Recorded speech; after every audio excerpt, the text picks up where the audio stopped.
Good morning everyone.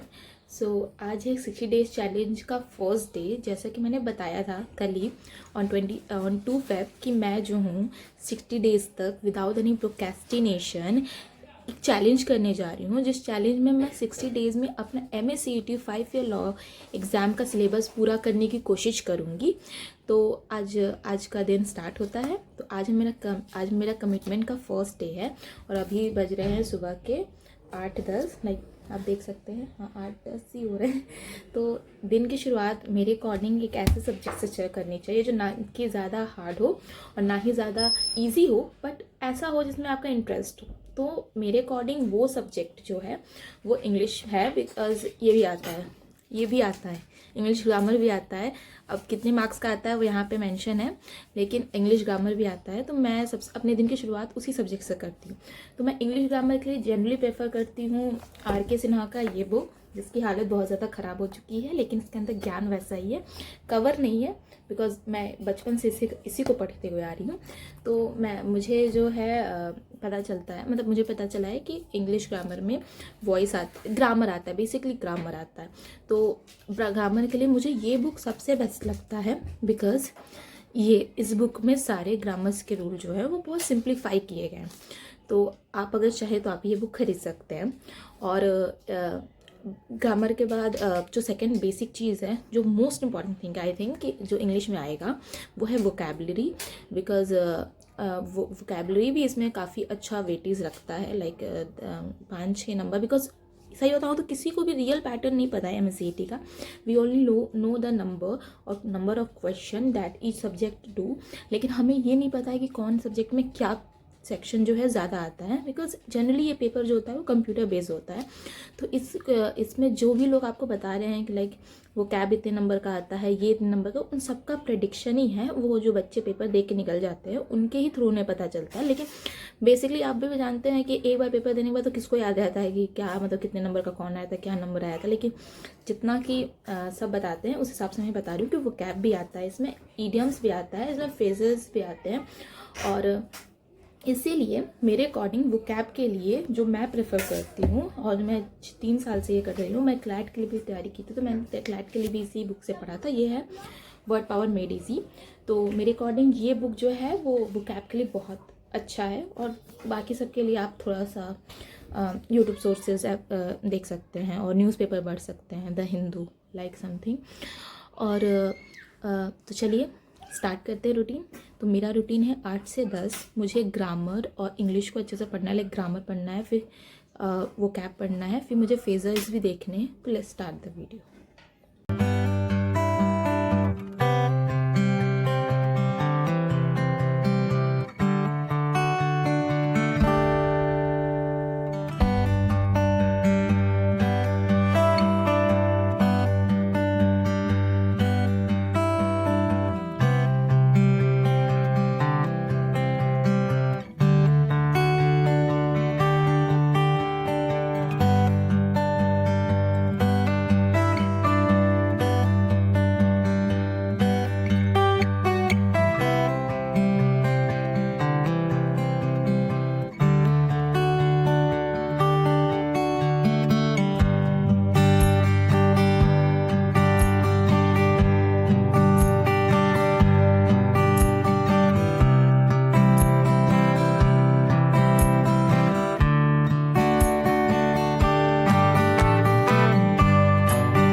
11:30 और हमने आज अपना फर्स्ट डे चैलेंज कंप्लीट कर लिया। तो कल हम दोबारा शुरू हो जाएंगे। तो अगर आप भी मेरे साथ इस चैलेंज को फॉलो कर रहे हैं तो proud on your self, because आज आपने फर्स्ट स्टेप को पार किया है।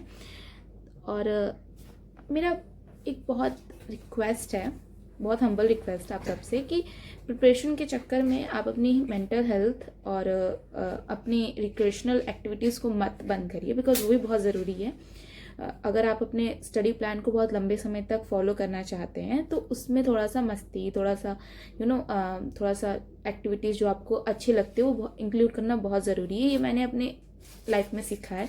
तो मैं अपने किसी प्रिपरेशन को इतना हार्श नहीं होने देती हूँ कि उसके वजह से मैं सब कुछ बंद कर दूँ अपना, लाइक मूवी देखना या फिर कुछ भी देखना। तो मतलब आप भी बंद मत करिए। तो that's the end of the day. तो चलिए कल से फिर से स्टार्ट हो जाएंगे। Bye, thank you.